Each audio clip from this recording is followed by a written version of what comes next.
Evening, everybody, and welcome to episode number 78 of the Town Social. Wizard Worthy waved his magic wand and banished Duff's demons of goal drought at home with a beautiful 5-1 victory against Crawley.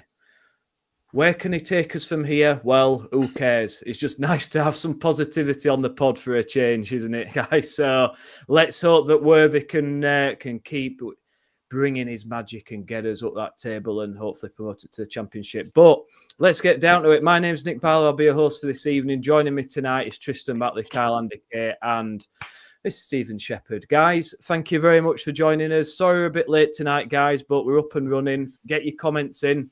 Can't write in, Panda Music says. Well, who knows, guys? I mean, I tell you what, isn't it nice just to be talking about a victory and goals at home? Who would have thought it, eh? We go so long without a goal at home, and then suddenly, after half an hour, we've got 4 of them. Tristan, how was it for you, mate? God, it's nice, isn't it, to have something positive to talk about for a change? Yeah, it was good. It was good. I think just generally there was a good vibe about the place before it started. I think, and I discussed this a few weeks ago, whether modern football whether managers in modern football actually can still make a difference, whether you can connect with someone and how important that is. And I think yesterday showed really how important that was. From the off, people were behind Worthy, and pretty much through the game, the atmosphere kept up. And I appreciate that was probably because we were winning as well. But, people were just happy that Worthington was in charge, and obviously he brought a bit of a different game plan as well. We were a lot more kind of direct in our play and kind of move the ball forward a lot quicker. Dare I say, I don't think Crawley were that good, and probably the reason why they're 24th in league or whatever they are. But no, we played well and we took our chances, and I think as well it was good to see a proper striker on pitch. Joe Taylor scoring the goals or goal and putting the pressure on for the own goal, I think was just a sign of actually having a bit of a poacher on the pitch. I'm not quite sure any of the other lads that have been there, particularly for the own goal.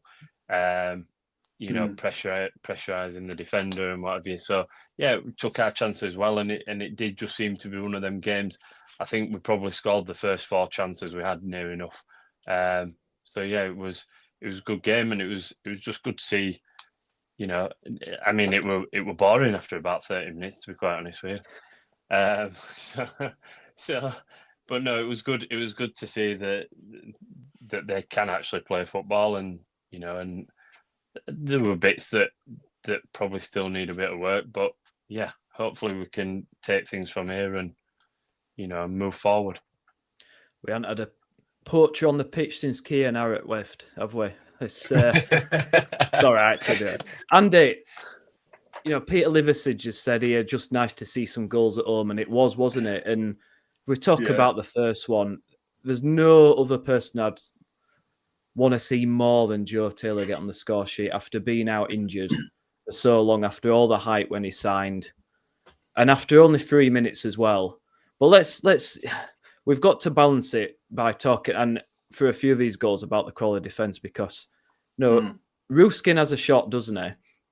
Who was brilliant, by the way, and we'll talk about him a bit more later. But Ruskin has a shot, and the keeper just parries it straight. And I know Marshall's in attendance causing problems, but it basically just parries it straight to Taylor. I mean, the bloke can't miss. He must have thought, all his birthdays that come at once there is an easier goal as he's ever going to score. But wasn't it great to see him get on the score sheet so early? Yeah, and he seemed to love it as well. He were giving it all this in front of Cowshed. There was a tiniest of tiny nicks off a defender, I thought, so because it's just gone slightly out of the keeper's hands. It's him at chest and bounced off him. So I think we got a bit of fortune yesterday with particularly with that lad. I know we're jumping ahead, but the lad who provided the assist for the third goal. That's just amazing. Yeah. There you go, son. Just pop that away from me, Callum. So we got from a bit of assistance. I thought Taylor had got the second goal, but people around me could actually see that said that it had come off the defender's hip, I think. But yeah, we looked to be just full on. They couldn't get the ball out of their own penalty area, it felt, and wherever we broke with the ball, there seemed to be a gap. So, you know, I thought they played some nice football, Crawley at times. I like the number 10 that they got, who went off second half. He looked like he could play a little bit, and Evans was having a bit of a battle with him in the midfield, which I quite enjoyed. There was a few verbals flying around, it seemed, with that. And how did Evans not get a yellow card yesterday? He walked up in the air, didn't he, at one stage, absolutely cleaned somebody out, and then the ball stayed in play for ages, and then one of their lads committed a foul and got booked, and the referee had forgotten Evans had put this guy into orbit about 2 minutes previously. So again, we got a bit of fortune, but my God, we've been due it. So yeah, I think we goal pitch instinct of Taylor. He was always in the right place. In terms of his hold up play, I didn't think he did a great deal, but probably didn't need to, because we were able to pass the ball through them. There was one pass from Ruffles to Ruskin that threaded the eye of a needle that we didn't end up scoring off. But first 30 minutes of the game, to be honest, that's what I was expecting us to do to teams throughout the entire season. So maybe the shackles are off. I don't know, some comments in there about shackles being off. I don't know, but yeah, we got a bit of luck. But I think they didn't help themselves. But you could probably see defensively why they are where they are. But going forward, I thought they played some nice stuff and probably deserved the goal that they got at the end. But yeah. But not going to complain. Like Tristan said, it was after half an hour. It was a bit all right. Is that it? And we're not going to get 8 here. Like my lads' team lost 8-0 this morning. 4 goals in first half, 4 goals in second half. So it can happen, but it didn't happen for us yesterday, unfortunately. But yeah, it was just a lot of fun, wasn't it? And it hasn't been for so long. So yeah, more power to Worthy's elbow, Tottenham. You do find that, Andy, don't you? Sometimes where teams will have a blitz and go 3-4 up, but then all of a sudden it just sort of the game kind of dies a death, doesn't it? And it's like, right, we're done now. We can just keep the ball and just conserve energy and not do anything too drastic, which obviously as fans is not what we want. But I guess when you've got a team that's absolutely riddled with injuries, I suppose it's a nice position for us to be in, isn't it? Peter Livesey says a game that De Jong could have scored in and he didn't play. I know it's a shame, but then Terry Jackson and Freddie. Anyway, and Freddie Ladapo as well. Absolutely. I was hoping he would have come on, just to get that goal. But Panda Music said Ruskin was phenomenal on Saturday. Got a tough decision when Miller comes back. Well, do we? Because he could play where Ruffles plays, so maybe you could have 2 down that left-hand side and we can all get very excited. Down that left-hand side, yeah, absolutely. How long will Miller last? Well, that's it. Who knows, mate? But it'll be great if he does come back and he stays on the pitch, because he was great, wasn't he? Start of the season, and to have them 2 in the same team on that left hand side, that'd be a really, really useful weapon, wouldn't it? In the running. Steve, let's talk about the second goal then. And you give Ian quite a bit of stick for his love of Ben Wiles, but I tell you what, mate, Ben Wiles puts a terrific challenge in on their bloke midway through the half, and that kind of sets up the goal. Marshall gets his shot away off the post, doesn't it? And I guess it's a bit of fortune, isn't it, where it comes back off their player and in, but again, he's being hassled by Taylor. And it shows, if we're pressing high, you will force teams into mistakes, and by being in the right place at the right time, he's forced that ball in the net. So yeah, I thought although it looked a bit of the shambles from a Crawley perspective, actually it was nice and refreshing to see us go for the press like that and hassle him into a mistake. Yeah, a bit like Worthy said in his interview after, didn't he? He said he were really happy with the aggression and the on the front foot. which we haven't been. As much as I don't want to criticise Duff, but there were a lot of players on that field that put in a lot more effort than they have been doing over the last couple of weeks. They were great, weren't they, for first half an hour? 40 minutes for first half. We hadn't seen them play like that at home all year. That was something different.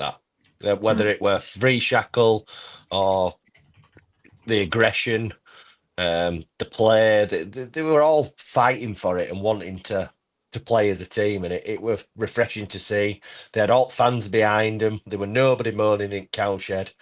Well, there were not to moan about anyway, were they? But it were how town should be. Like Andy said, that's what we expected all season. As bad as Crawley were, they were cannon fodder, and everything just clicked for town today. So it were really good atmosphere. Really enjoyed it, and it's just another feather in his cap in it for Worthy. Worthy will be all over that. They're loving it, mate. And Tristan, we barely finished rubbing our eyes in disbelief after we've got 2 early goals, and we get another one, don't we? And Roofskin again involved. It's a great corner to the far post, but as Andy said earlier, what's Kamara doing? It's one of the best assists you'll ever see all season. He just heads it straight back across. What's he trying to? I mean, he's obviously trying to head it out. And behind him. Yeah, he completely mistimes his header, back, and it's straight to Marshall. But I tell you what, it's a great finish from Marshall. He smashes it in. But I mean, again, a big slice of fortune there, wasn't it? Yeah, do you know? I thought that Kamara had a pretty poor game, to be honest with you, and he seemed to be quite central to a lot of kind of the mistakes of the first couple of goals in losing the ball and and being out of position and things like that. So yeah, they didn't look like professional footballers, put it that way. But then throw it back a week, and neither did Town down at Bristol Rovers. And I'll be honest with you, they weren't that much better than Bristol. The Bristol Rovers weren't that much better than Crawley, to be honest with you. Yeah, quite as Steve said, there was as much as I want to pin yesterday on Crawley being crap. There was a monumental shift in how Town played yesterday. In that, last against Bristol, against probably a handful of other games recently, we couldn't pass 5-yard passes. We couldn't, if ever there was a sign looking back and in hindsight of players kind of letting Duff down, it was kind of the real basics of what they were trying to do. But then, to be fair, I did think that yesterday as well, there was times, even when we were 2-3, 4-0 up, there was times when Crawley just ran through us, and they had chances. And I think Nichols made a decent save for one of the goal in the first half, and it does just show that there is a little underbelly there that's still a little bit weak. And that might be because some of the, the leaders are not on the pitch. Someone like Lees or Hogg or etc. But no, I thought. I mean, that goal summed it up. To be quite honest with you, Nick, that summed up their whole performance. How that lad headed that ball back into that box like he did. It was just, it was proper schoolboy stuff. I'll be honest with you, if my 6-year-old had done that, I'd be giving him a stick. So yeah, honestly, it was proper schoolboy stuff. And someone had said, I can't remember where they said it, whether it was online or on one of WhatsApp groups, Dog and Duck 11 could have beaten them. Genuinely yesterday, I think Dog and Duck 11 had given them a right good game. They were absolutely abysmal. So, yeah, I think that summed it up. It's a team at the bottom, really low on confidence, conceding goals left, right and centre. It's kind of what you expected. But Town of old, I mean, we wear the gift, aren't we, when teams are struggling traditionally. It doesn't always translate into an easy Town win, does it? We know that. We've seen too many Town games to know that, haven't we? Yeah, I think if we hadn't got a result yesterday, if Duff had still been there and we hadn't kind of done what we did do yesterday, it'd have turned. I don't even think Toxic could have covered it. Honestly, that's how bad they were. They were really that bad. Yeah. Well, Terrier Jack says here atmosphere piss poor yesterday. He's trying to stir up some controversy here and laying into the home support. I mean, it wasn't exactly bouncing, was it? But there was some singing, and compared to what it has been, that's it was best San I've heard Siro, in wasn't it? Cowshed, Nick, I was going to honestly. say it was San Siro compared to what it's been at last. Yeah. It was more San Quentin. And That's best I've heard. It were better than it has been recently, and they got the old stand up if you love the town back out yesterday. Yep. Wheeled that one out again. But I will agree with him. On about 80 minutes, stadium was emptying, literally was emptying out. People were leaving, and it is a little bit bizarre.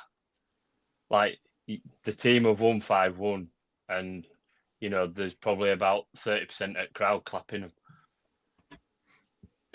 Yeah, we should be absolutely bouncing, really, shouldn't we? Because we've scored. We scored a goal at home and winning comfortably. To be fair, do you think they were just shocked? Like, what's happening here? We scored goals, that's winning comfortably. What is this feeling? I don't understand what's going on. I think it was just shell shock. We banged all them goals in, and genuinely, then for about a good half an hour, it was boring. Like they did stop playing, and Crawley kind of got a bit more possession and stuff like that, and so it I think people, like Andy said, I think people did want to see 8-0, genuinely. Well, half an hour in, I thought it was going to be 8-0 because we got goal number 4, didn't we? 28 minutes, and Ruskin again. Get him on the corners, because some of the corners were great. Whips it in, and who else is going to be on the end of it but Pearson, who loves scoring from corners, doesn't he? It was a nice routine goal, really, from the corner, but nice to see a scorer goal directly from a corner, because we haven't done that for a while, have we? I think, I don't know whether it was Hellick, the last one that scored. Stevenage. Stevenage, sorry. Apologies. You're right, apologies. But we don't score many, mate, do we? Not compared to what we used to, so it was definitely nice to see, wasn't it? He was very determined to get there as well. I think he went it on his shoulder, Pearson, and then he's run around the goal, hasn't he? And has he apologised to the crowd? I don't know. Maybe he has. I'm not. As Tristan put in our WhatsApp group, I don't think there's anything to do with the fallout with Duff as to why he returned. Like Tris said, he was due back in 4 to 6 weeks when he was originally out, and he was 5 weeks out. So Tristan, what he's talking about. He didn't look fit though, did he, Andy? Well, he looked fitter than you or I, probably. No disrespect to I you, don't think he did. But he was spread it about like Maldini at one point. He's playing 50 yards. He didn't have a lot to do. What more do you want from him? He didn't have a lot to do against their front. I thought he looked a bit laboured in his running. Yeah, maybe so. Maybe he has come back because the Worthies asked him.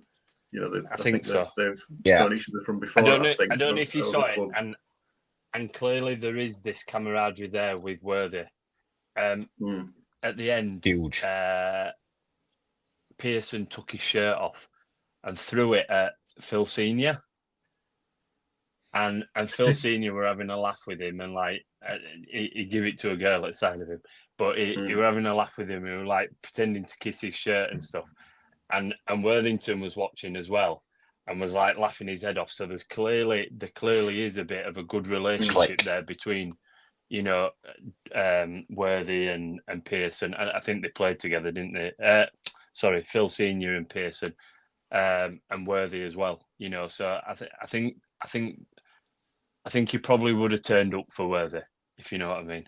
It might have been another week with Duff type thing. Yeah, I they all look. I went to that. You can see that my new shirt here from the sponsors event I went to on Tuesday with Killer, and they were all in pretty good moods. Really, to say that they'd lost their manager, 2 days before. They seemed pretty not buoyant. They weren't high-fiving, because you never get that with a group of professional footballers when they're meeting their fans. They're always a little bit shy. But the detail that I picked up from it, not about any sort of falling out, there wasn't. But I think Worthy's made it much more simple for them. Tom said to me when I managed to get a word in when Killer was trying to talk to him about why 5-3-2 was shite. Poor lad sat there being the most patient man in the world while Killer's trying to tell him about why 5-3-2 tight. It's his job, Killer. He knows. Like, God bless him.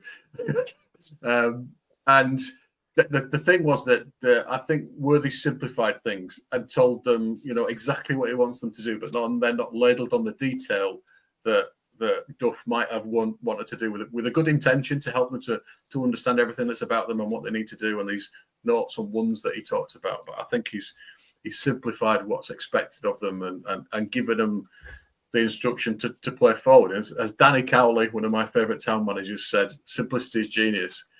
And the simpler you can make it for simple people to... Killer did actually mention that he did a bit of coaching, Terry Jack. He did actually mention he did a bit of coaching on the side. And Tom sat there going, that's interesting. God bless him. But yeah, I think he's just to take the shackles off, call it what you will. It just felt like they were all in pretty good moods. None of them were limping around. I expect they'd all be like with their legs hanging off, but they all looked bloody perfectly fit to me. So it was no surprise that Pearson was back and playing. But yeah, I think can he repeat it? Can he go again? If we look at the final 9 games that we've got, if we repeat the results that we got against them first time around, I think we should be all right, really. But fingers crossed he can do that. Whether he can or not, I don't know. But with the players coming back, Balker on his way back and what have you, then you'd hope that we get even stronger and we can get a bit of momentum and maybe get into the playoffs and stay there. Let's hope so. Let's wrap this up about the game with the last 2 goals then. And we had to wait till the 75th minute, didn't we, for goal number 5. And again, Steve Shepherd, it's Wiles with the layoff to Evans. Wiles again involved, and Evans, he could have shot, but unselfishly lays it off to Ruskin. And don't think that any other person, the fans on the day, wanted to score more than Ruben Ruskin, and drills it in the far corner. Beautiful, and caps off a brilliant day for him. And it was so nice to see him put in a performance like that when. Come under a bit of scrutiny. He's, coming from abroad, it's difficult. You've got to adapt. The red card on his day. The red card, the injury. It was tough for him, wasn't it? But great goal, and hopefully that kicks him on now, doesn't it? I think he'll be a serious talent, that lad. I think he's got all the attributes that we need. I think he's quick, he's direct, he's not afraid, he'll run at players, capped it off with his goal. I think he could be the next one that's maybe 18 months ago we were saying the same about Brodie Spence, but he's sort of gone back. I think the kid's a real talent, and he deserved his goal and definitely deserved his man of the match. Absolutely fantastic performance yesterday. Absolutely unreal. We have to dig Killer out here as well, because the other week he said he were crap, and I don't think he is at all. No, there's something there, isn't there? Ability. Yeah. Do you think he's better as a winger? Do you think he's better as a winger rather than defender probably. at this level? Probably at this level. I think because he's just raw, isn't he? He's no fear. He's happy to go past players. Like what we thought Sorensen were going to be like, I suppose, at the start of the season. He went past a few players. Now he's sort of, whether it were duff ball or whatever, he's sort of reclused himself and don't go past. But this kid, it just doesn't matter to him, does it? He just wants to get the ball at his feet. He's always available. He's never shying away. I think he could be a real talent for town. And if we don't go up, we might be scared that he might get pinched, which I hope not. He showed some nice touches yesterday, didn't he? He did, yeah. Really nice absolutely. touches. Really. In tight tight spaces, just nicked them round corner. They played some nice 1-2 stuff at times down kind of the channels, and he was kind of a big part of that.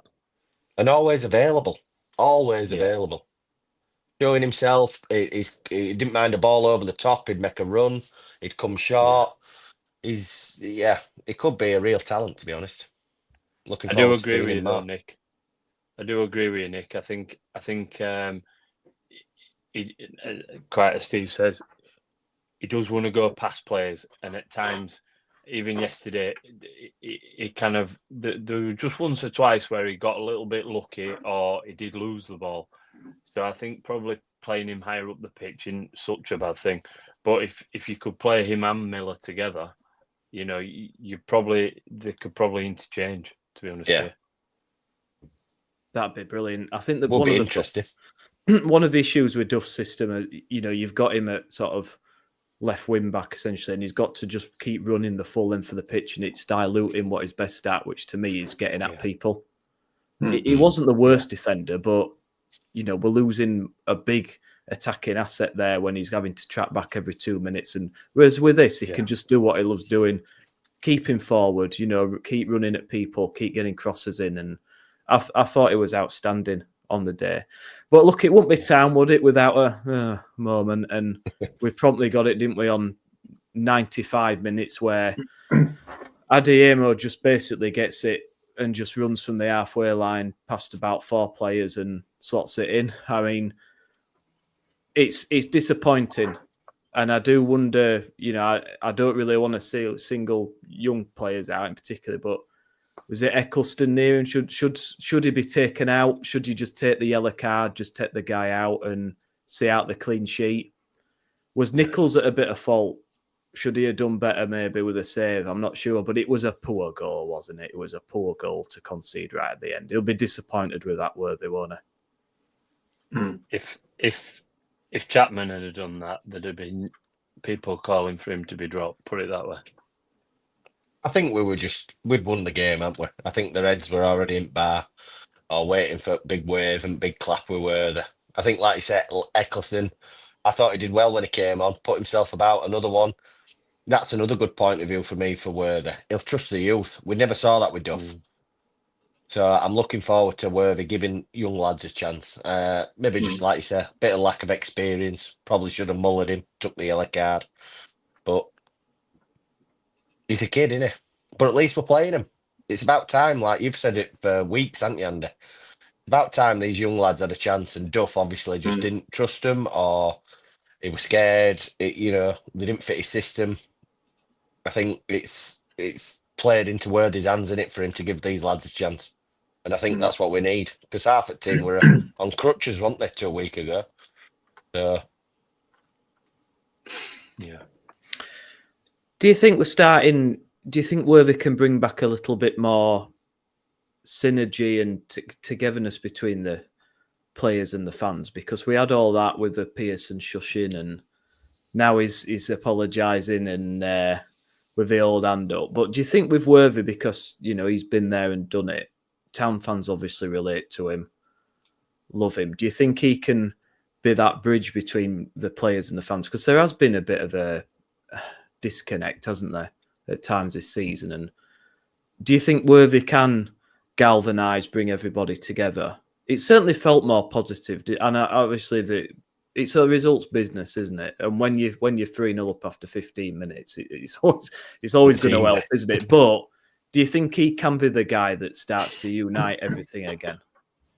Of course he can, yeah. I think that's even in his presser was night and day to compare to Mr. Duff. I think he's quite a pragmatic guy, but you struggle to get any sort of smile out of him. You know, he just came a very pragmatic guy, very very work focused, very great work ethic. But there's an element of you know, passion for, you know, he's stood in front of Cowshed giving it this at the end. Duff didn't have that connection. Because he'd only been at the club for 10 months, so you couldn't expect him to. But I'll bet you bloody Worthy can sing Smile a while. I bet you Duff couldn't. Not that we'd ever get to test that, but there's something there. He's one of our own, isn't he? We grew him. He's been away and come back. He's He's carried out different roles for us, stepped up when we needed him to.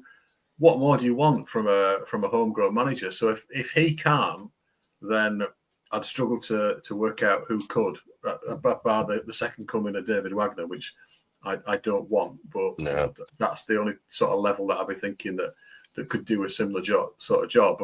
But like I think Tristan said, that there's going to be problems with their style from time to time when they're not going to batter every single team 4-5-1 every time. Wagner wouldn't know to work. He might know a German version of it, Terrier Jack. I don't know. Wonder what it would be in German. Anyway, but that's completely thrown me there, Terrier Jack. I'm trying to think what Swallow will be in German. It don't matter. Somebody else talk. I've completely lost my train of thought. Do you know there was something that was very simple that Worthy did yesterday, and I don't know if you saw it at the end. He went to all ball boys and high-fived them all. You know, and that to me just is a very simple thing. You know, probably wasn't doing it for anybody other than literally going and saying thanks to ball boys. Probably a load of the academy lads. I'm going to say he probably knows half of them. Yeah. Well, I think his lad was even one of them, because one of them came up to him and proper hugged him, and I just thought, do you know what? Even stuff like that is just quite simple, straightforward. You know, he's kind of leading by example, isn't he? You know, and isn't that a positive thing for the club to have as a role model? You know, someone that kind of acts like that and conducts himself like that. You know, I guess that's why we're captain at club. Minded me a bit Warnock-esque, mate. You know, these things where you just high-five in ball boys. You know, Warnock, he used to go in and say hello to everybody, whether it were tea lady or whether it were directors. You know, people that make an effort to include everybody. It's all one big team, isn't it, behind the scenes? And that goes a long way as well. You know, these little things that people don't really notice can make a big difference. I always say it. It's really important. Jed from Australia, Jed Robinson, he indicate that 10 games were not all he wanted.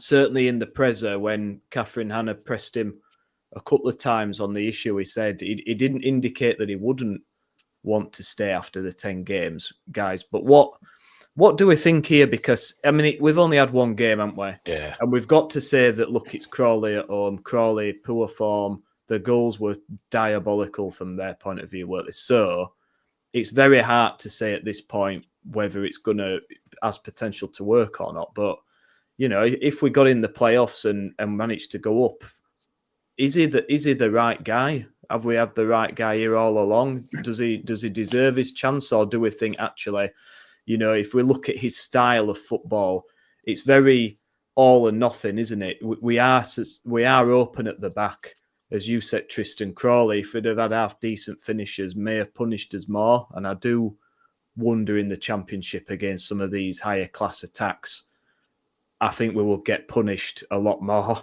So I don't know. I mean, what do you guys reckon? Do you think it's about getting someone with experience, or should we maybe give it to Worthy and see how he gets on? Well, they're not queuing up for a job, to be fair, are they? So I won't be in a rush. I think the comments in that Terrier Jack and Panda, I'm in sort of Terrier Jack and Panda Music's camp, in that, you know, eventually every manager leaves. Either they go to a new club because they've been successful, maybe like Duff did when he left Barnsley to go to Swansea, or they get sacked. If he gets sacked like Danny Schofield, where does he go? Because nobody's going to come in and be the head of the academy as an interim, just in case. I'm just going to hang around, and I know that when Worthy gets sacked, he'll come back and take over this job. I mean, it'd be a bit of a bad smell for the new manager as well, you know. So obviously, when Darren Moore came in, he'd only had 4 games, hadn't he? So he was there on the you look after the club, the team until we appoint somebody else. But that's a fine arrangement. But if somebody has got you up through the playoffs, then you probably want to give him the opportunity. But on the flip side of it, I'm just sort of contradicting myself here almost. But because we care so much about him, we want him in the club in whichever guise works for him. Would he want it himself? Maybe he does now. Maybe it's like, I've been given an opportunity here. I could take it, and he'd be comfortable with going, this could be my last hurrah at Huddersfield Town, but at least I'll make the absolute best of it and give it what I can. With the 10 game thing, there's a conversation to be had in the summer about no matter where we get to, even if we do go up or we don't go up, they could still go, do you want it or not? I just, because he is, Mr. Huddersfield Town, you'd want to make sure that he was looked after, but I cannot see a situation where they go, well, if we sack you, we'll give you your old job back, because who the hell's going to take over as the academy? And it's academy manager, and it's in such a situation now because it's growing, isn't it? That'll need somebody who can devote a lot of time and attention to it, and be of similar quality to Worthy. So, I can't see it being it's a case if he takes the job for me, that'll be his last involvement with the club, because eventually he will go one way or the other. And if he's comfortable with that, and all power to his elbow, but part of me doesn't want that. I just want him to have 10 games, be brilliant, and then go back to doing what he loves and what he's obviously very good at. And then we get somebody else with a bit more experience, maybe.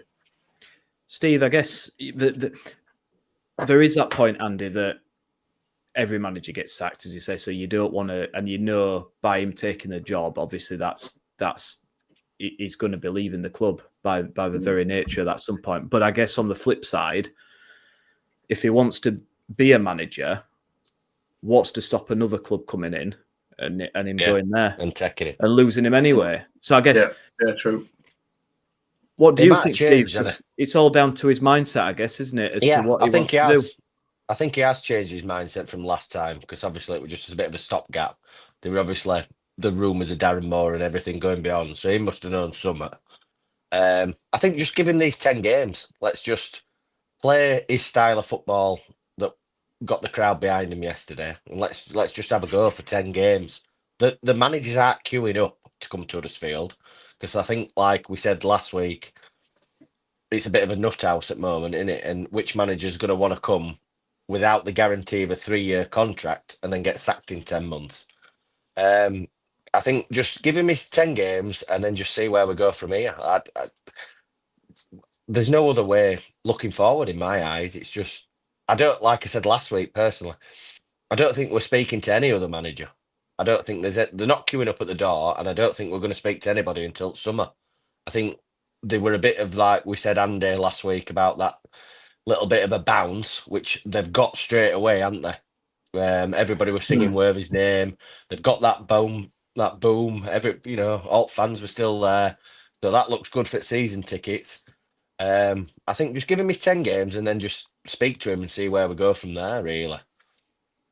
Whether we're in this division or if we do fluke it, like I said last week, if we're typical Town, we're scraping to 6th place and then all of a sudden we get promoted with Worthy, it'll be all on Worthy bandwagon. Will he change his style if we do go up? Will he get option of players? There's so many questions after. But we've beat Crawley, haven't we? Like you said, Nick. We've beat a pretty much basement team and put them to the sword. We took us chances. We've hammered them. Let's just calm down a little bit. Don't get me wrong. It was nice to walk out of there yesterday with a smile, seeing them goals this year. I think just let him have his 10 games and just see where we are, because he's going to have some sterner tests. Charlton away as next one. That's going to be tough for him. He won't be going gung-ho there, will he? It won't be like what we've just seen yesterday. So he's going to have a strategy plan. He's going to have to try and get some defenders back. He's going to have to, because they're on a roll, aren't they? Have they won 30, so many games out of 14? They're on a flyer, aren't they, at the moment, Charlton? So he's going to have a game plan. He's going to have to show what his credentials are, and just give him his 10 games and just see where we are. I won't rush into anything, because I don't think Cartwright and all them lot are speaking to managers anyway, in my view. So, and like I've said, they're not queuing up, are they? I think Lowe, didn't he go to Wigan this week? So that's one of them that were 4-1 favourite, something like that. So I just let him have his chance. I think Stevie will play like that against Charlton. Do you? if you remember last season, was it last season when he did it against Southampton when he went Southampton, toe to toe with Southampton? I think he will, if I'm honest with you. But he only had 4 games, didn't he? I think he might have known that Darren were coming in or whatever, Mr. Moore. I think now he knows he's got 10 games, and probably they've told him he's got to, ideally, get into the playoffs. I can't see him going gung-ho. I think he'll try and show his credentials and say, look, I've got a game plan, I'm worth this, and show a bit more of his management rather than we just go out and try and batter a team. I think that's his game, though. That's. Don't you think he's got any more strings to his bow? Because that, if he's wanting the job permanently, which he hasn't denied all this time, he's sort of said, you're going to have to show more strings to your bow, aren't you? You can't just go in with that mentality. Like Nick said, if we do go up, we're going to get hammered. More strings to his bow than what? Because I think it were a bit Kevin Keegan type stuff. It's we're going to score more goals than you type thing. And to be honest with you, in this league, we shouldn't be scared of any team. No, granted, other in than this Birmingham, league, we shouldn't be scared of any team in this league. Yeah. In attack, really. We should think that we should go and beat any team in this league. Granted, at Championship, possibly slightly different, but at this level, I think absolutely we should go and have a go at teams. And I'll be honest. I think it depends what his team's, what team he's got out. I think Ruskin, just before Ruskin scored, he has to come off.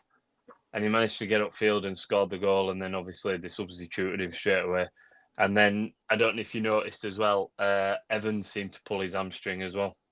Yeah, towards the back end there, Yeah. So I think the only thing is that it just depends what team they've got out.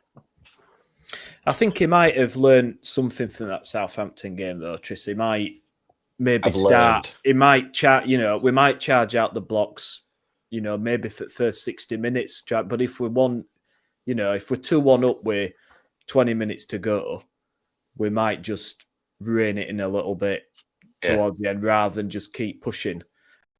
I like to see it. I would much prefer us go out and have a go at teams, because it weren't exactly winning football anyway, was it? In fairness, I think we're getting carried away slightly with that Southampton game. Southampton were top at league. Yeah. So they got promoted, didn't they?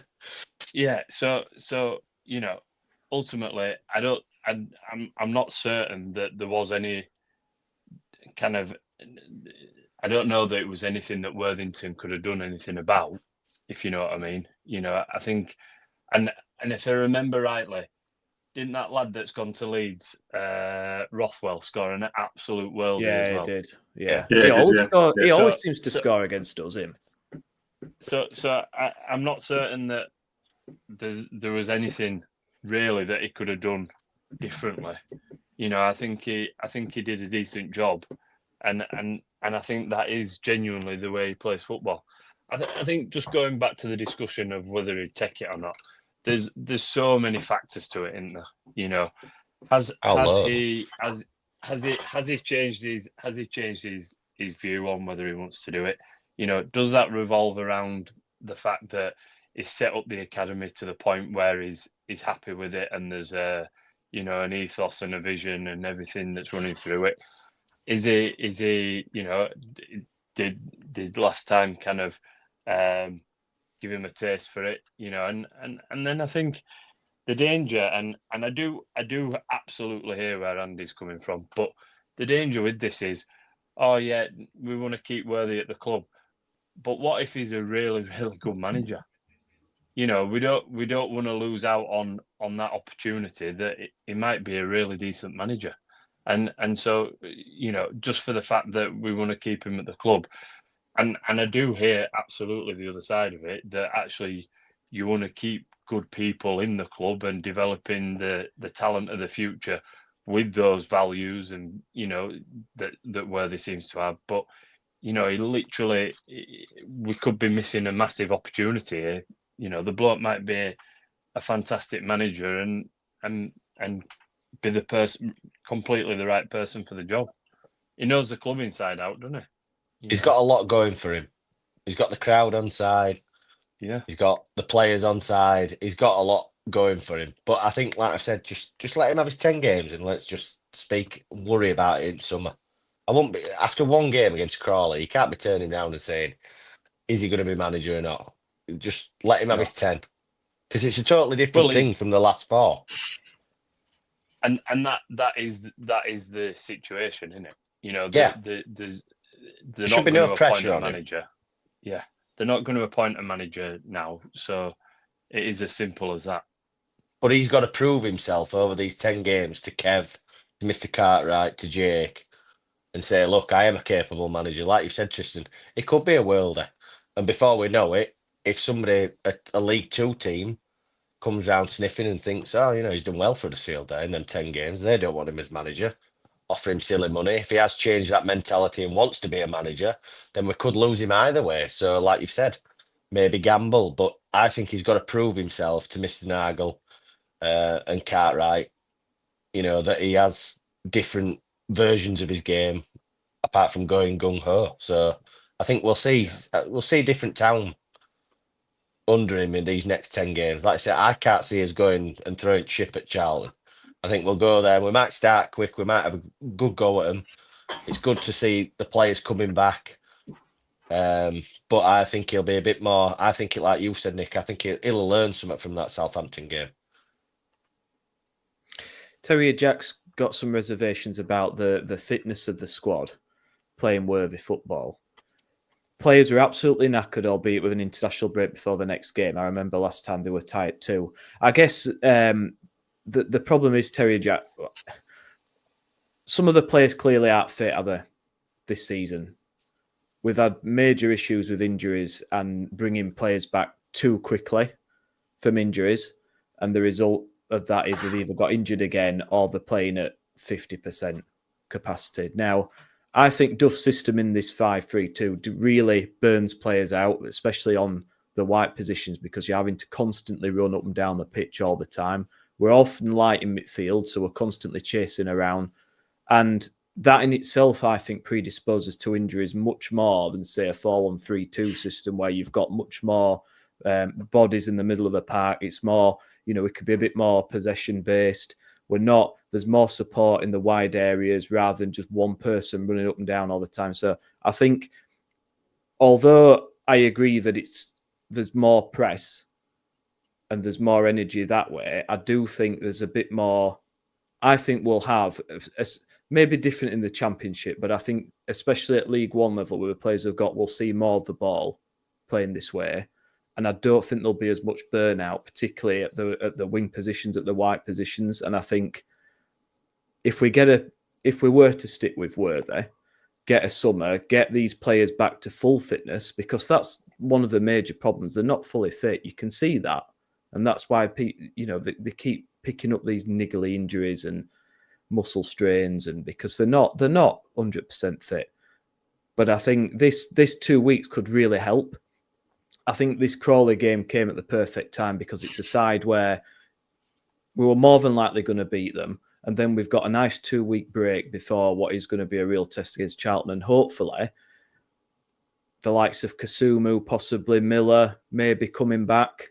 We might have 1 or 2 bodies back, give us a few more options. Hopefully some of the players will be a bit more up to speed, a bit fitter. He gets time on the training ground with them to work through some of his ideas as well. Taylor gets more time on the grass to build his fitness. It can only be a good thing. And I don't see it as much of an issue in terms of fitness in the way that we're pressing. But I don't know. Andy, do you think that fitness will be a problem the way Worthy likes to play? No, because I think the ball seemed to travel faster yesterday, and they used it better. So they're not. I don't think they're necessarily going to have to work as hard as they did under Duff. It's not just screaming full on and then having to scream backwards. They if they get the, I mean, in the first 10 minutes, I think we blocked the clearances from either a centre half or a goalkeeper twice, and that we hadn't done that all season, just by the simple direct run and putting a bit of effort in. But if you're not having to change direction that often, you're not going to get twists turns. I'm not a physio. I don't know that much about, muscles. Not having any myself, so I don't know too much about it. But it seems to me if we've got a style of playing and we know what's expected of us, then we're going to be in a better place. So I think psychologically, maybe the twinge that you feel you might not worry so much about. I don't think so, because it's not hell for leather. It's just running in the right direction and moving the ball forwards more than necessarily players. And there was a couple of things that I saw in Stephen Chicken's 5 conclusions email, a couple of pictures that they've got a lot more players forward, but they were from set pieces, and people can take their own time almost to get into set piece to get forward to be able to keep that press on. It's not hell for leather all the time. So I'm fingers crossed, and we've got players coming back as well. So maybe if we break these ones that we've currently got, we've got some ones we can bring back in that we've broken before that will be fixed again. So you never know. I'm comfortable that we should be able to deal with it. Yeah, I do agree with you there. Prideful. I do agree with you there, mate. I think, and I feel like he possibly did mention this, but I don't know if I've dreamt it. He plays with 2 higher rates as well. So Wiles and Evans are deliberately told to play higher up the pitch. Higher up. It's that kind of trying to win the ball higher up the pitch. Higher up. And obviously they did do it yesterday. I think it's when they play through that. Now, to some extent, against a team like Charlton, you maybe look at Hogg, or you maybe look at not playing both Wiles and Evans, and you play with Hodge and one of them, with Hogg behind them, just to try and give you that bit more bite. If they do play through that kind of sort of higher press, so that we're not exposed like once or twice we were yesterday. I do wonder whether that might be something that he looks at as well. Agreed. I tell you what, based on the number of comments that we're getting from Terry or Jack today, we need to get him on this pod next week, because the lad's contributing. I presume I'm making a presumption there. This person is contributing more than any of us lot are. More than us. Yeah. Well, and fair play. So there's a bit about. I did get a bit grumpy yesterday because they recycled Sorba's chant for Ruskin. Yeah, they did. And I refused to join in because Sorba's still at the club. He might be out on loan, but until he's permanently gone, that chance is. And I sat there, arms folded, but it stood there for arms folded with I'm not joining in. But a one-man protest against that Sorba song being used in the cowshed. Not that it made a bit of difference. And he deserves a song, just not one that's already associated with a player. So that's still at the club. So I think we need to find something else for him. But who am I to talk? Cowshed Lord did a great job yesterday. So fair play to him. Do you know what? I could actually see Sorba and Worthy working out. I actually could see him playing really well under Worthy, but I think that ship sailed, hasn't it? Which is a shame, because I didn't mind Sorba. Yeah. I just, it didn't help himself sometimes, but the potential was there for all to see, wasn't it? I still miss his set pieces that he used to put in. But it is what it is, isn't it? Yeah. I mean, I can't see him giving him a contract. Well, has he another year? I thought he was free this summer. No, I don't. Is he? Has he got another year? I thought. No. I think he's got another year. I think he's got another year. I'm sure he's got another year. I'm sure he has. Right. Well, I thought he was going this year. Job. Yeah, I thought his contract was guys. If you know, if anyone knows, let us know. But I'm sure. I'm sure he's until 26. Is it? Until 26. So that's bring end him of back 26. Right. Yeah. Always forgiven. Yeah. No, thanks for all your comments, guys. We're getting some great comments and engagement here. It's brilliant. And yeah, Terry Jack, he's on one tonight, mate. But I think, get yourself on, mate. Get DM us and get yourself on here because we want as many people on here contributing as possible. It's for everyone. I invited somebody yesterday. How I got on. That's how we got on. That's how we got on. Yeah. And I was talking to Mr. Ball, Darlow Terrier, yesterday. Invited him on. This is not a closed shop. No. Please come on and talk because we're just some people having a chat about a team that we love. That's the only qualification you need. You don't need to know about football. Of it, clearly. You clearly don't need to know, do you? Just come on and have a laugh. Have an opinion about stuff. What it is. Town Social. It's called Town Social for a reason. It's for a reason. Anyone can come on here. Or even just leave a voice note and send us that and we'll put it on. We've seen. So we've got the 2-week break then to shape up. And we're gonna need it. We're gonna need it, aren't we? Because we've got Charlton coming up. Very, very tough team in form. We've got some decent players there on the books. Old Tyrese Campbell's playing for him. Matty Godden, dangerous. I think he scored a double last game. So they've got threats. How are we going to approach this? I mean, we've already talked a bit about, are we going to go Gunno, a bit more conservative? I guess it's going to be dictated by who's available, but do we think he's going to set up similar for this one?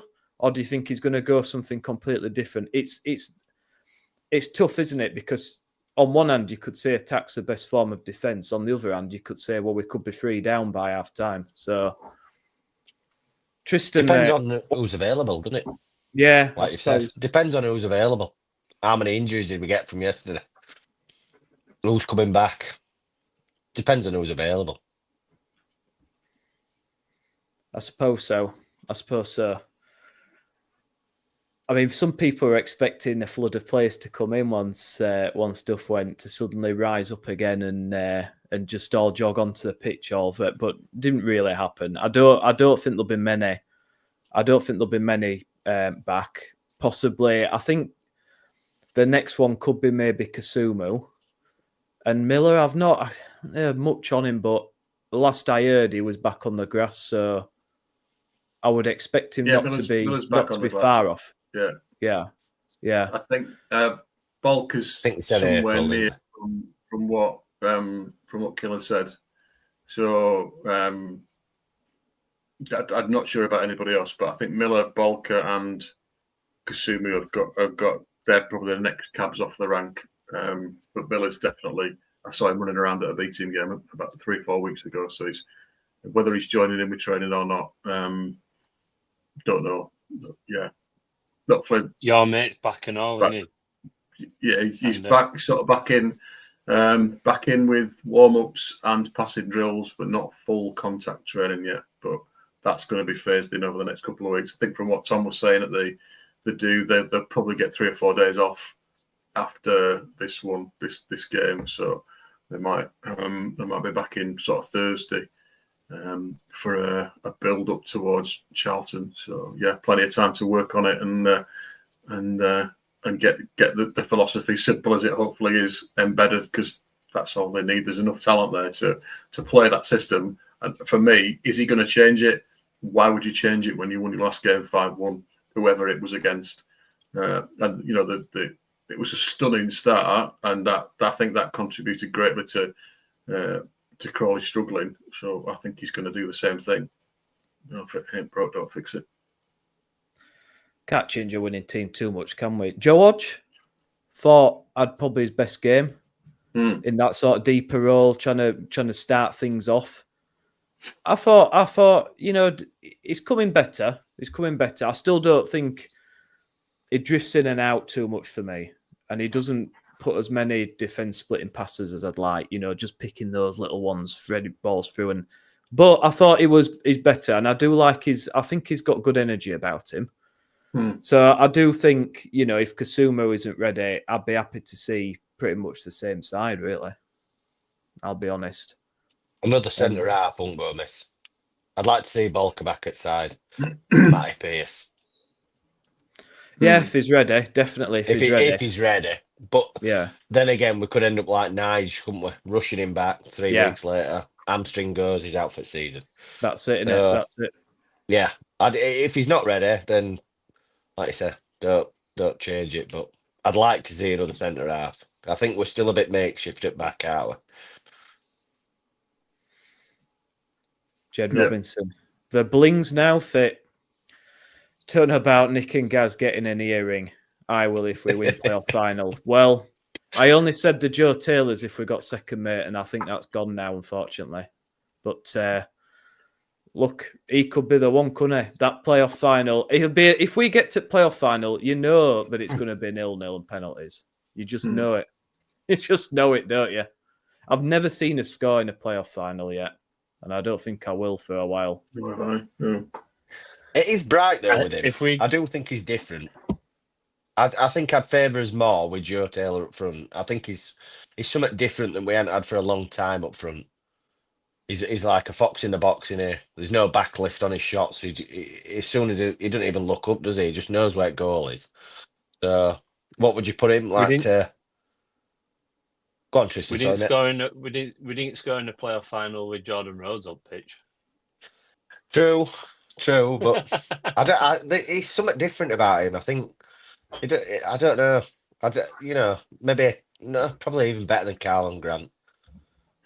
He's got a Carlon Grant about him, hasn't he? There's that same level of arrogance and there's just something about him. Chip on his shoulder. Yeah. Don't look up, but he just smashes it and puts himself about. We're unlucky with second goal, one with that own goal. I think we might have a little decent player on his hands there. I think if we got into the playoff final, I'd back it there to be goals in that. I don't think Johnny Worthington would be going to Wembley and trying to tease a 0-0 draw out. No. That would be gung-ho, wouldn't it? I'm in a final, we're off.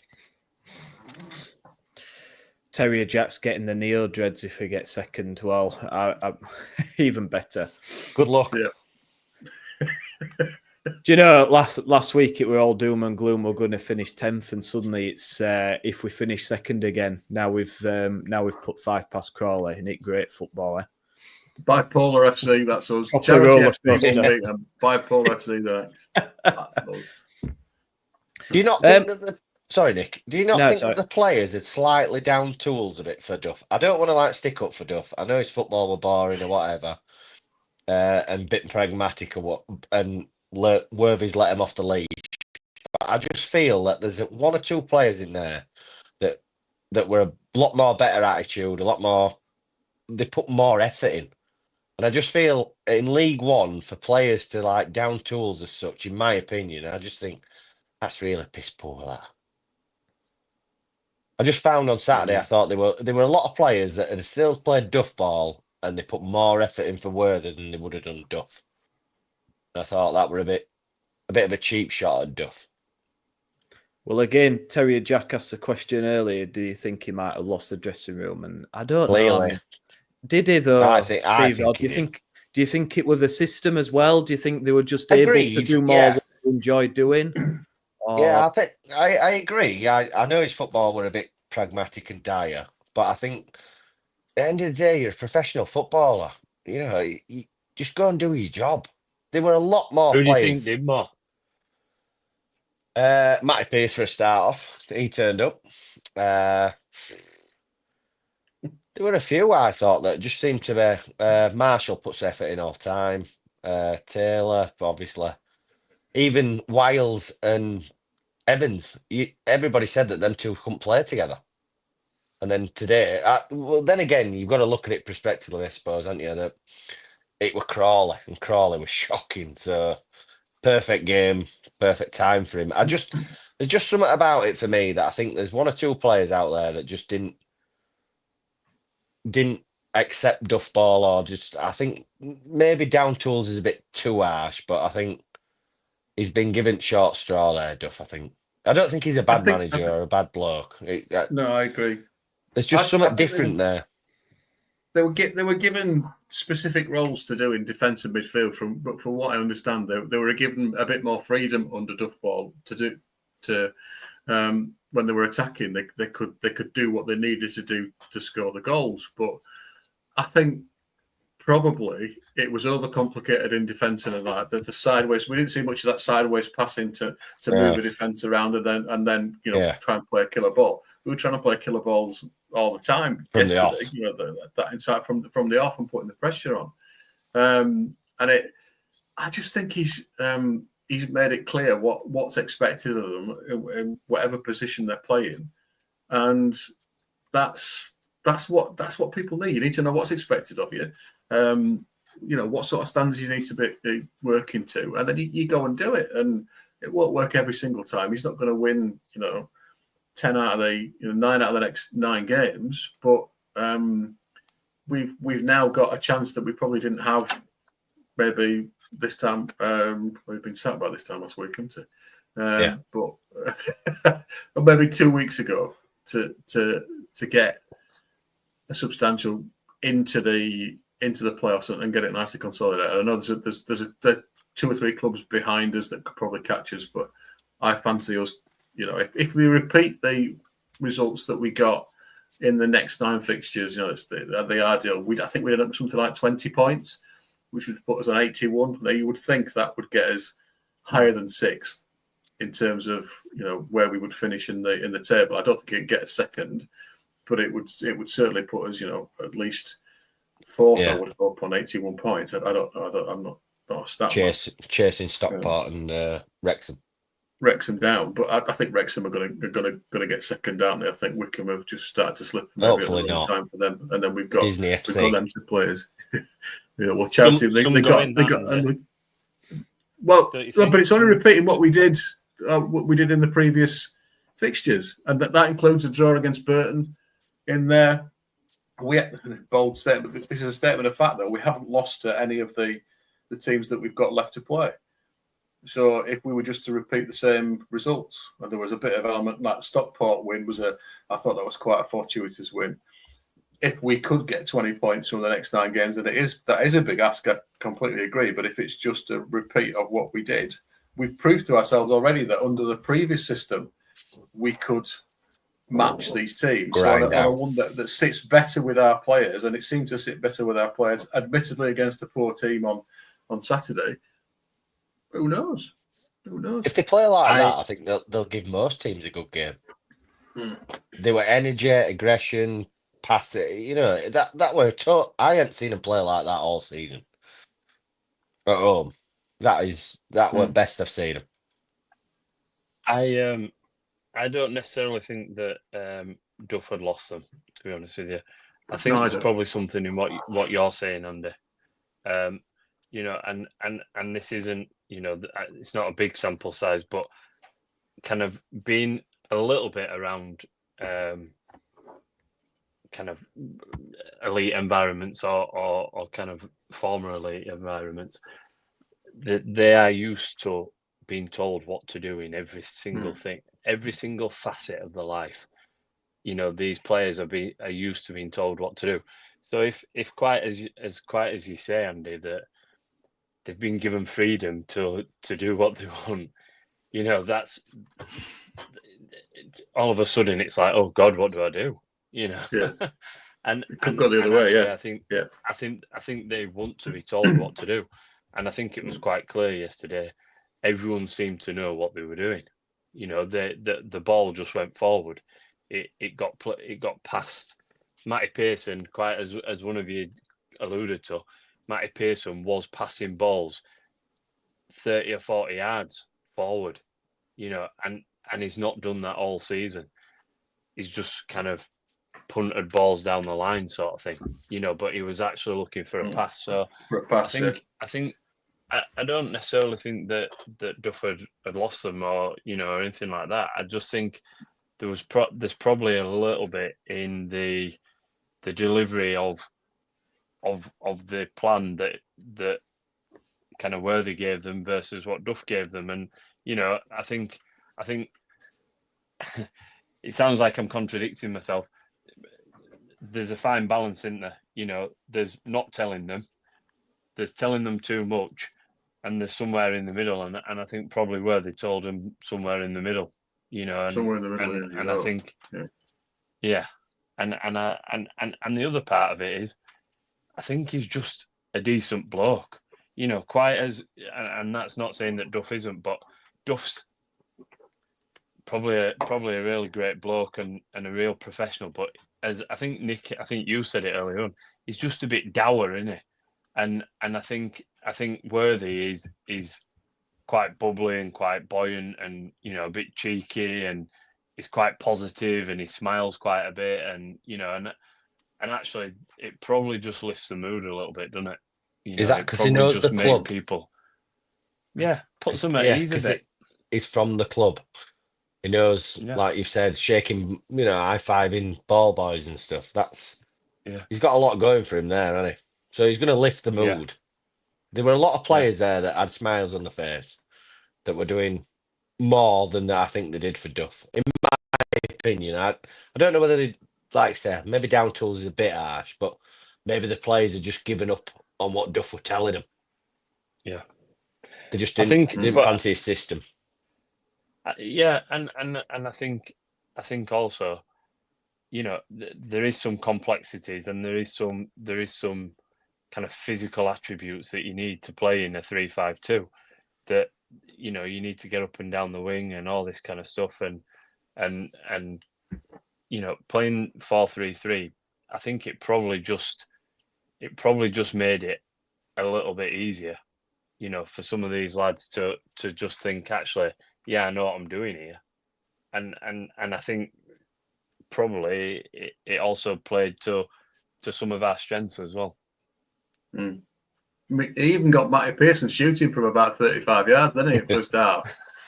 Which was just brilliant. What on earth happened? You got a big inning because he scored, and he's trying to smash it in from 35 yards.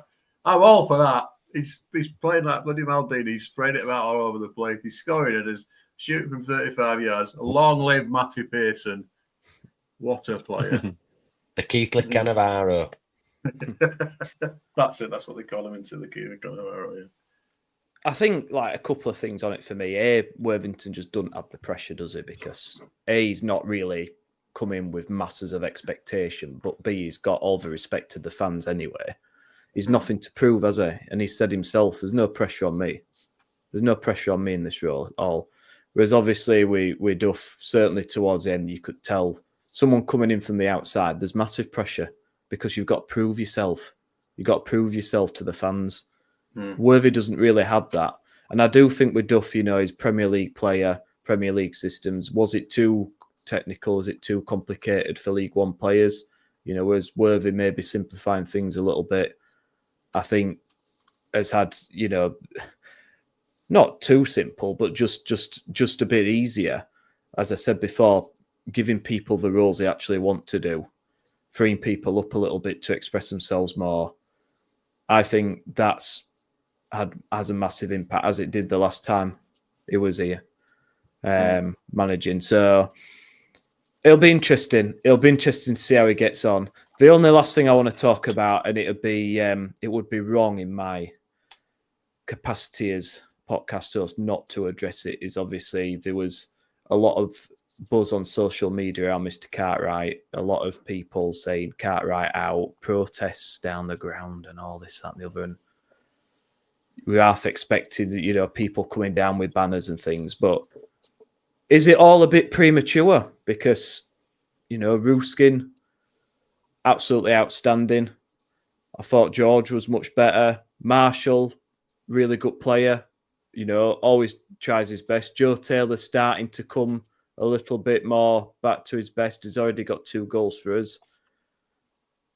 Bolker to come back, who's shown in glimpses of quality, but been unlucky with injury. Have we all been a bit too harsh on Mr. Cartwright? Are we going to start now with Worthy, this new Worthy ball? Are we all going to be eating our words a little bit, maybe, guys? Or do you think, actually, no, he should have left? Because it were all everyone were expecting, Cartwright's leaving, and then he didn't, and then, is he at the ground? And I think he was at the ground, and all this. Is it all just been blown up out of proportion? And actually, we need to step back and give him a little bit of credit for some of these players. I think first and foremost, it isn't a straightforward job, is it? There's a lot rides on something that you're not always directly, in charge of, in the sense of you don't go out and set the team up type thing.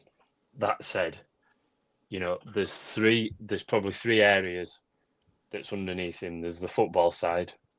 There's kind of, and if you split the medical and the kind of physio side up, there's those kind of three different areas, and I think, can we hand on heart say that all three of them are performing? No. So if all three of them are performing, then to me, then he's not the man for the job. And I kind of had a think about this the other day. Ultimately, his background is being a footballer. He's then gone into kind of being an agent and all that kind of stuff. So actually, he's from that side of he does that kind of side of the job.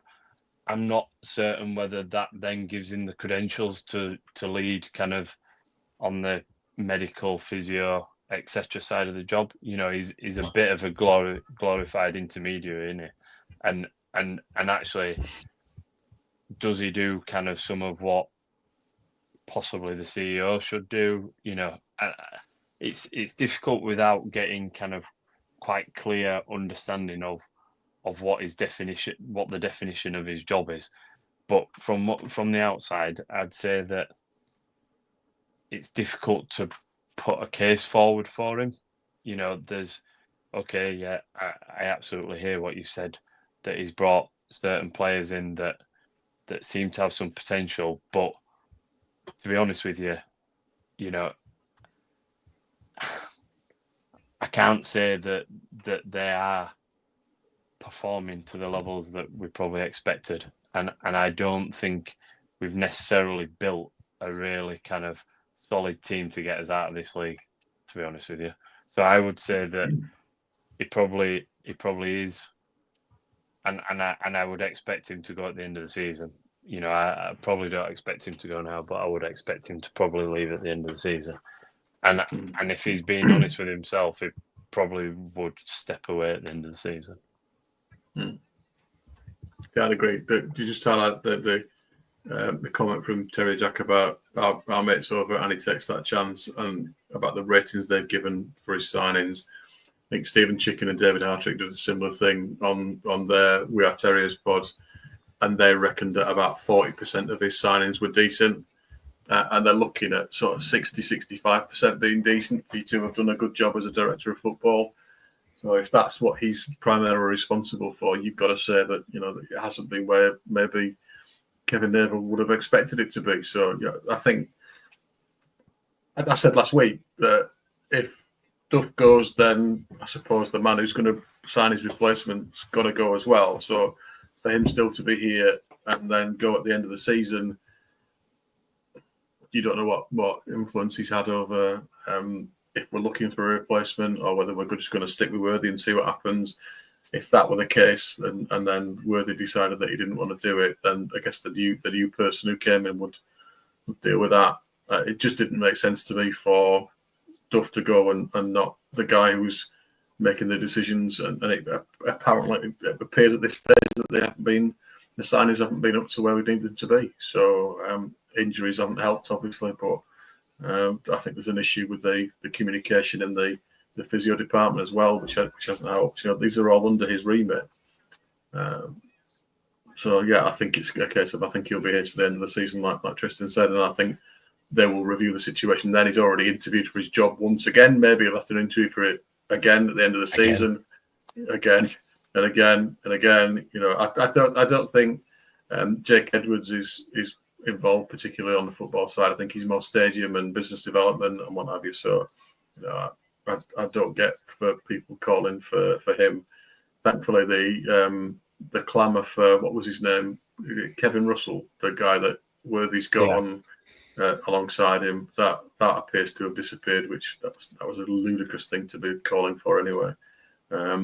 the guy's very well respected and Worthy wants him. So why would you get rid of him? He clearly got rid of the guys that he didn't want, Pato and the goalkeeping coach. So yeah, I think let's just see what happens. I think it's that laziness in it, Andy, of being associated to Stoke. I think that's all the Kevin Russell thing is. Yeah. I guess the other question, Andy, just on what you've just said there as well, is how many of these lads that he's brought in are lads that he knows about as well? Do you know what I mean? Does Brodie Spencer grew up basically and lived with Callum Marshall? What says that Brodie didn't say, look, Callum Marshall's looking for a club this season. You might want to go have a look at him, sort of thing. And I don't know whether that goes on. Mm. But, we've not been overly creative with, we've not been overly creative with the kind of signing 3 players from Wolves type thing. And, and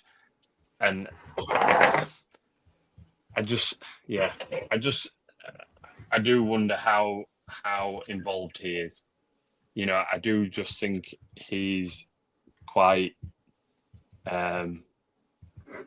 He just reminds me of an agent, if I'm honest with you. And that's all I think he's doing in the club is acting almost as an agent. They have all these analysts, they have all these scouts, they have head of recruitment and all this kind of stuff that do all of these jobs. Again, I go back to the point of what is his job ultimately, and if, as you alluded to, that they've got problems in the communication within the medical department, is that not his job? Absolutely 100% his remit. Surely he should be the one that is pulling all of the communication, making sure that it gets to the right places and all this. So yeah, I'm not sure he'll be here next season. I don't know, Tris, but if he was to be sacked, why not do it now? Why wait till the end? If Duff's gone, this would have been the perfect opportunity for him to go, and he hasn't. He ain't going nowhere, Nick. What do they do in the interim?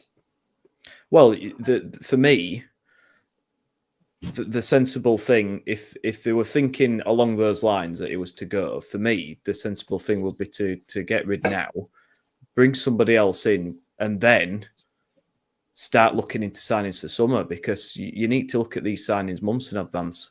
It's not a case of, well, we'll just see. But what does he do that? Summer. Well, I don't know. I don't know. I don't think he's going anywhere, mate, personally. I think Kev's happy with him. I know Kev's happy with Jake from a fellow that we know that deals with Giants, and he's always down at stadium, and they're always walking around together. They go for pints down at is it Peacock? What is it on Leeds Road? Peacock, across from McDonald's. Yes, yeah. They go for a pint down there. They're as thick as thieves, Jake and them.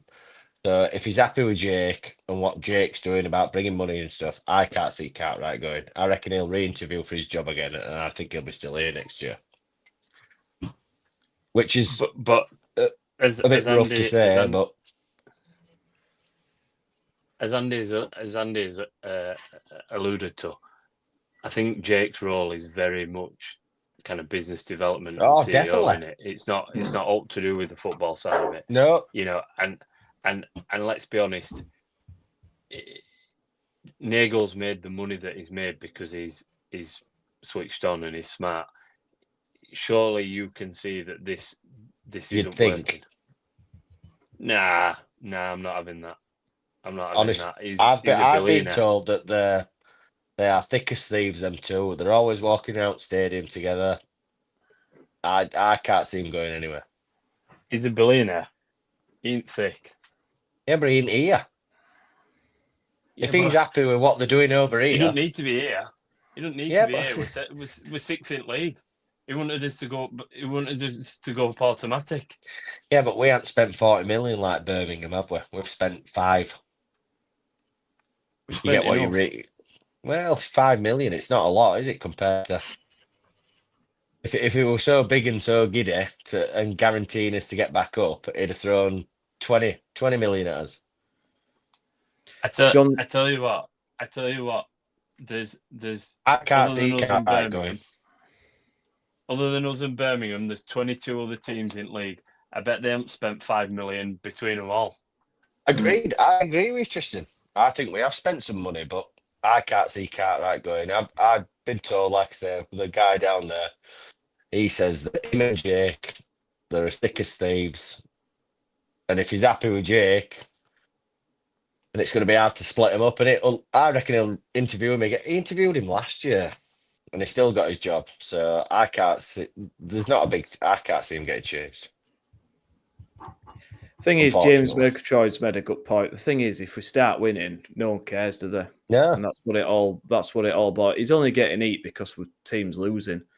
I guess do we have to give them a bit of credit for this with Worthy at least, that they've given him time till end of season, time to think, time for him to see what he's made of, and time to pick another manager if it doesn't work out. I guess maybe we should give him all some credit for that, because I think that is a decent decision.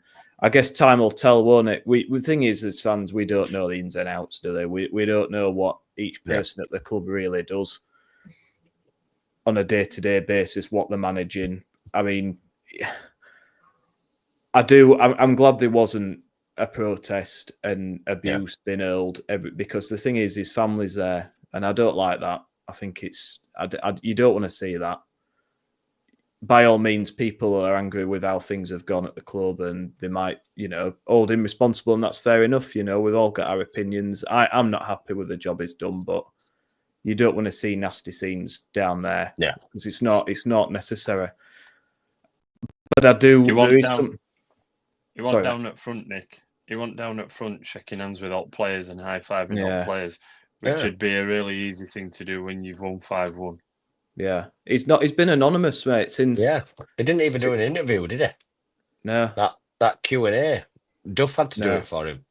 So he's hiding, but I genuinely do think he'll be there next year. No, I don't. In fact, I'll put a tenner on it with you. I'll take a tenner with you there, Tristan. Yeah. Hey! I do. I genuinely do think he'll be there, because I don't think he'll be there next week. Next week? Yeah. Is he going next week? Wow, that's brave. Well, I can't see him going next week.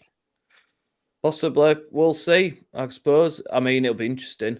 We'll certainly hold him up to that. They were. That's why I brought it up. There were rumours, yeah. They were he'd gone. There were a lot on X or whatever, Twitter. There were a lot saying that he'd gone, but... I mean, we don't want to talk about, Cartwright every episode. I brought it up because obviously there was a rumours later in the week, and it didn't transpire. So, and I guess we'll like have to James wait. Has said, and if his main men like Ruskin's had a great game, if Joe Taylor starts banging him in, he's going to get put on back burner then, isn't he? So you're not going to hear about him, because I mean that was his key signing, wasn't it? He put all his eggs in that basket. After missing out in him in summer, it were like, right, I'm getting him, and he did. So if he bangs it, loads of goals, 10 goals in the next 10 games, and gets us into playoffs, it'll be Cartwright in. His assistant went, didn't he? Yeah, he did. Someone just made that point, Tris. John here. Yeah, and I forget the name. I was trying to remember the name, but it's quite right. The assistant left, and I did think maybe that was a big sign of things to come, but nothing's transpired. So we'll just have to see what happens. Time will tell. It'll be interesting. Time will tell. But either way, for me, they have to be planning, and it's hard when you don't know what division you're going to be in. But you've got to have list A and list B, and you've got to be tapping up agents, players, trying to decide who you're bringing in early for next season. Try and get ahead of the game, and you've got to be doing that now. You can't be waiting till summer. So whoever's in, whether it's Cartwright or somebody else, we've got to have a plan for next season and get those players in. Adam Mahoney. That's his name. That's it. Adam Mahoney. That's it. The lad that's gone. it. Yeah, that's it. So let's end it, guys, with, as usual, predictions. Now, we've got a nice 2-week break. What are you going to do without us for 2 weeks, eh? I mean, that it's going to be tough on all of us, but we'll get through it together somehow. What is our predictions, though, for the Charlton game? Hopefully, we'll have some guys back. Tristan, always difficult place to go. Do you think Worthy can bring the 3 points back to Huddersfield? Tough game, innit? I think Steve, you said the in 15 games of something like The flight 11 in 14 or something, isn't it? Yeah. I think the second in the Form table behind Birmingham.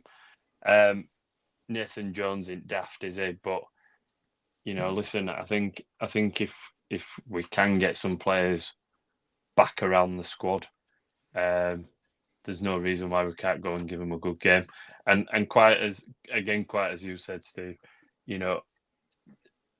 Joe Taylor's a kind of ace in the pack, innit? There aren't many teams that have got a striker like him.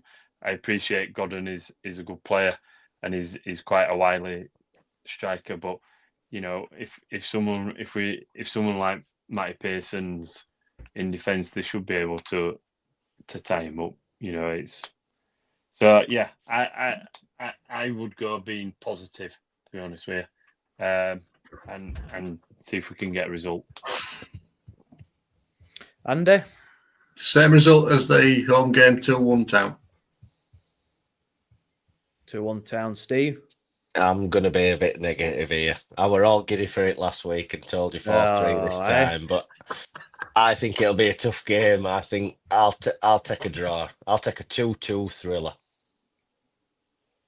There's always one, isn't there? Eh? Yeah, We've had wall-to-wall positivity all episode, and then there's like Town in the 95th minute. There's just that. Yeah. Oh no. But having said that, I think you're probably right, Steve. I was going to say the same myself for Desmond 2-2. I think it will be Joe Taylor to get on the score sheet again, but I do think that Charlton will score. I will be very surprised if we manage to keep him out for 90 minutes, but who knows? Jed Robinson, I'm coming over for the finals. Bangladesh Airlines are winning a special 23-hour layover. Well, if we get to final, mate, we'll all meet up and have a pint. That'd be nice. I mean, I think maybe a bit premature just yet thinking of those finals, but who knows? I mean, it'd be some story, wouldn't it? If Worthy took us up, that'd be amazing. But let's not dream too much. Let's just take it game by game. But thank you so much, guys, for all your comments. If you'd be so kind as to subscribe on YouTube, follow us and Spotify, follow us on X. If you want to get on, just DM us, send us a message, get on. It'd be great to have you on. Jed Robinson, I'll come on the show. Yeah. Just send us a DM on X, mate, and come on, we'll get in. Everybody is welcome on this show. That's what we love about this show. It's all inclusive. Even idiots like me are on. So there's no expectation. You've zero expectation in terms of quality input. It's the perfect one for anyone to come on. But as always, I've been your host, Nick Barlow. Joining me tonight has been Tristan, Ratley, Kyle, Andy Kay, and Stephen Shepherd. Guys, thank you very much. Thank you all for listening and all your amazing comments and questions. And yeah, we'll see you in a couple of weeks, hopefully after another 3 points. Up the Town. Up the Town.